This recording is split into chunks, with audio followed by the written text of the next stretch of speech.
Hey there. Thank you for tuning in to Alana Judah Art, the podcast. I'm your host, Alana Judah, coming to you from my studio on the historic Congress Square in Orleans, Indiana. I'll be putting this up on YouTube also, so if you're watching on YouTube, hey there. Today I want to talk about paint palettes. So a palette is the surface you put your paint on that you use to paint from. So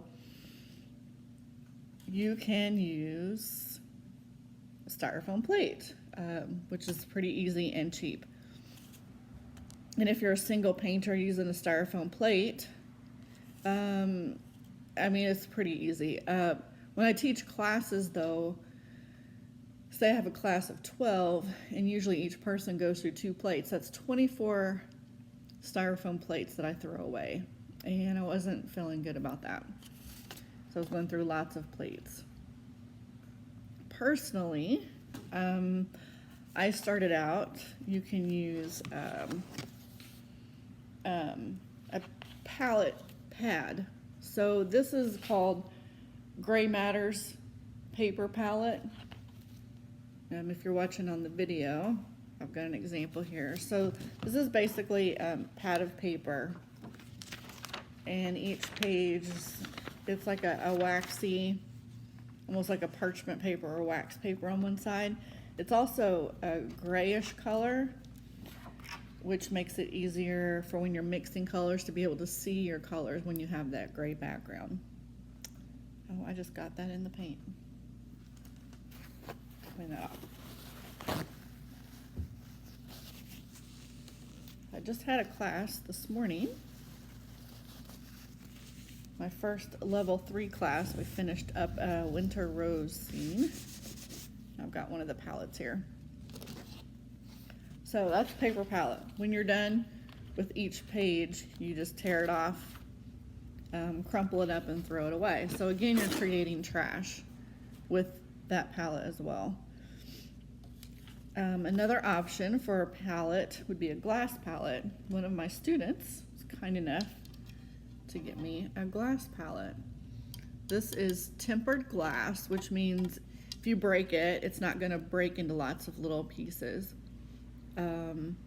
So you would not want to take the glass out of a picture frame, for example, and use that as a palette. That is not tempered glass, and it's going to break very easily. And when it does, it's going to break into shards.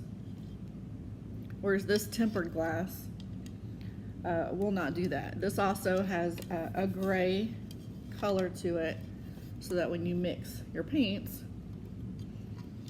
you can see or get a better idea of what your colors look like. These are in the art stores or at Amazon, sold as a glass palette. They're going to be, I don't know, $12 to $24, depending on the size you get. Another thing is I bought these for my classes. So this is also tempered glass, but it is a glass cutting board. And when you buy these and they're marketed as cutting boards, they're a lot cheaper. So I ended up getting these for $5 a piece. They did come in a pack of 4, and they're clear. But you can paint the back. So here's one. I took black gesso and white gesso, mixed it together and made it gray. I painted the back so that now when you mix your paints, you've got this gray background to mix off of. So that seemed to work pretty well. And so now I don't have to use styrofoam plates anymore for my classes. I don't feel as bad about filling up the trash full of styrofoam plates. So let's talk about how you clean these glass palettes. You can get this scraper, hardware store. It's just a razor blade scraper. You can switch out the razor blades as they get dull, although you don't need it to be that sharp. And I found it to be easiest to let the paint dry on your glass palette. Then I have a fine mist mister. I also got from Amazon. It just mists a very fine mist of water. I will mist the palette, the water. Let it sit 30 seconds or so. Then I'll take the scraper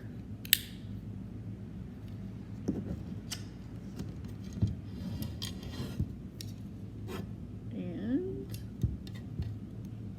the paint just scrapes right off.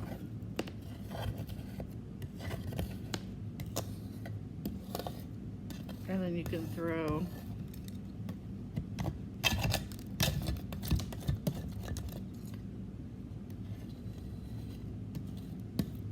the paint, the scraped away paint in the trash.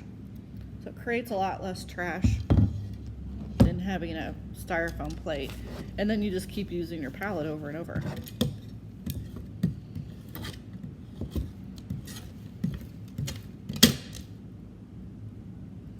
So that is, ooh, now I have paint all over me. So that is what I have to say about paint palettes. Styrofoam plate, if you're just starting out and you're just trying painting, you don't want to invest a lot of money.